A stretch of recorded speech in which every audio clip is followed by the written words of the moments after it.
Good morning, everybody. Welcome to Reading the Red this Thursday morning, pouring with rain. Perhaps you'll be going to work in a boat today. Matthew 13 has been an incredible chapter for us, and Jesus is bringing this parable to its climax.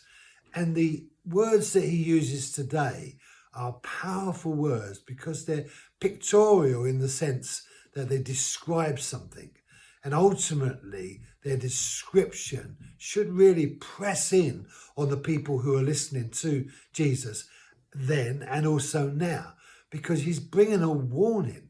It's not saying I want them to go there. He's saying that this is what's going to happen and I don't want you to go there. So see what he says in 13 verse 42 of Matthew. The words in red: and will throw them into the furnace of fire. That place there will be weeping and gnashing of teeth. So having gathered all those impostors who come from the kingdom, so it's the people who are part of the church, having gathered them, he now is going to throw them into a fiery furnace where there will be weeping and gnashing of teeth. And we have to ask the question, that's horrible, Jesus. No one wants to go there. Fiery furnace, that sounds painful. Forever in that kind of place of devastation, of continual suffering, of isolation, of love and intimacy of God. You know, hell is the place where God isn't. And we see that in the lives of people even on earth. People often say hell is on earth. Well, in one sense, some people's lives are like hell on earth because it's a place where God isn't, a place where there's no love and peace and joy, a place of pain and suffering and hardship. And Jesus is saying that the judgment will be that those who are not gathered to join him live in his kingdom with him in glory beyond death, they're going to be cast beyond death into that place of eternal suffering, that hardship. And we have to remember that Jesus is the one who spoke most about hell in the Bible.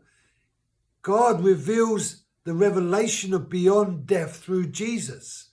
Now, it's true to say that we have to make a choice.